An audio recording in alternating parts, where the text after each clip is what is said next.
Admiral Zethkar's 6 eyes tracked the impossible readings on his command console, mandibles clicking in disbelief. For 3 millennia, the galactic hegemony had maintained perfect order across 17 star systems.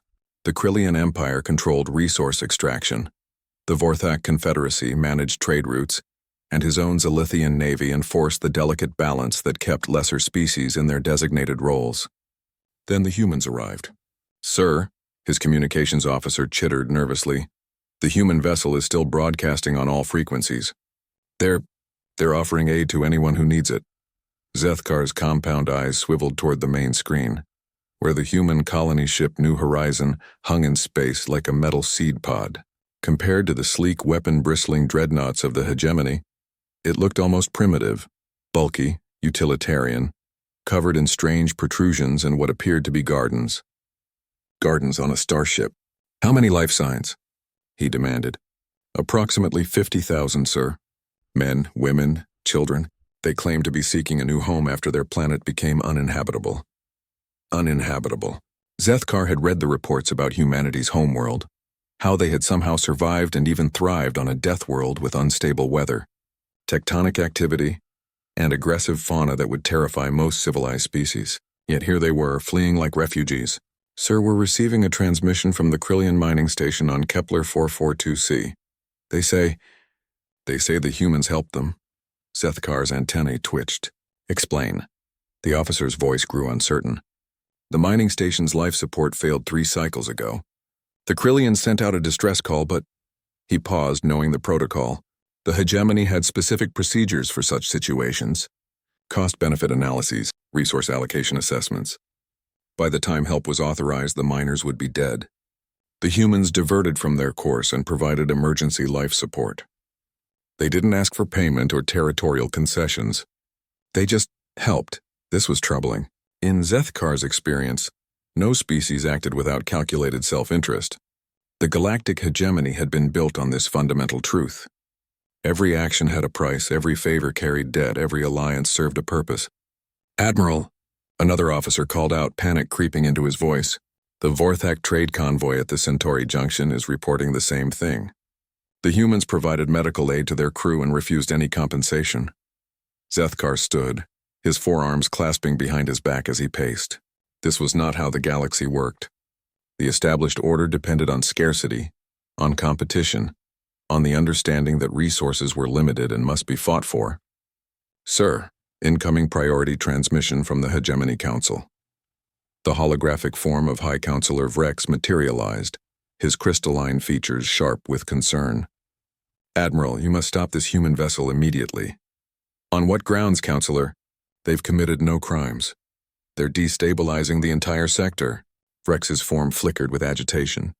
"In the past week, 17 different species have reported receiving unsolicited aid from these humans. Medical supplies, technical expertise, agricultural knowledge, they're giving it all away freely." Zethkar felt a chill run through his exoskeleton. "And?" "The miners on Kepler 442c have stopped sending tribute to the Krillian Empire. They say if these humans can help them for nothing, why should they surrender 80% of their ore to their overlords?" Vrex's voice grew sharp. "The Vorthak Confederacy is reporting similar unrest among their trade vassals." The implication struck Zethkar like a plasma bolt. For millennia, the hegemony had maintained control through a simple principle: make the lesser species dependent, then extract payment for that dependence. But if someone was offering the same services for free, the humans must be eliminated, Vrex continued, or at minimum driven from this sector. We cannot allow their contamination to spread. Zethkar studied the human vessel again. 50,000 souls who had somehow convinced themselves that helping others required no reward. It should have been laughable. It should have been impossible. So why did his tactical computers keep showing the same projection? If current trends continued, if the humans kept giving aid freely, the mathematical models predicted a cascade failure of the entire hegemony power structure within 50 standard cycles. "Admiral, you have your orders. Eliminate the human ship." The transmission ended, leaving Zethkar alone with his thoughts and the impossible weight of what he was being asked to do. He had spent his entire military career believing in the natural order of things. The strong ruled, the weak served, and everyone knew their place.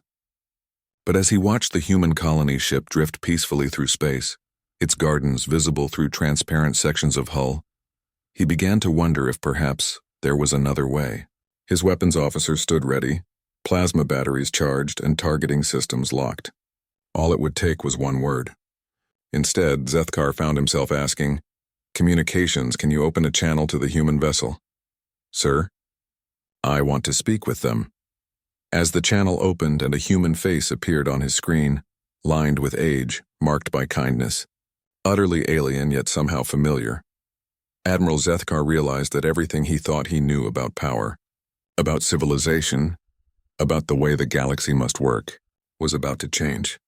The revolution wouldn't come from weapons or conquest.